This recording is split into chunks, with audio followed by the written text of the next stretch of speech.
Well, you know, COVID-19 could change how some polling places look in Tennessee. The workers are getting a little younger after a recruitment effort by the Secretary of State's office. State Capitol reporter Chris Bungard recently talked with the state's top election official about this.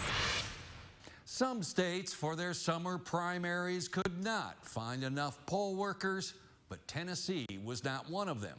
We were fortunate in Tennessee where we didn't have to close a single polling location in August. Tennesseans stepped up. And the state coordinator of elections wants to keep it that way. The November election that brings a presidential race to the top of the ticket promises up to 2.5 times more voters than in the state's August primary.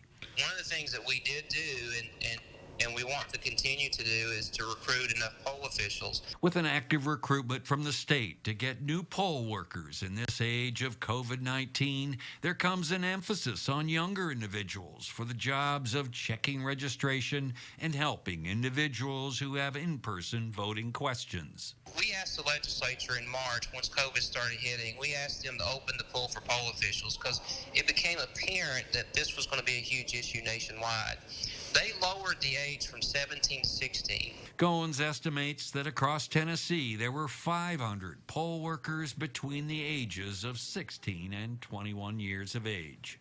It's one of the many changes to look for as Tennessee plans to vote again during a pandemic. Reporting from Nashville, Chris Bungard. The state's election coordinator added that some of the youngest poll workers had never been inside a polling place before since they're not yet old enough to vote.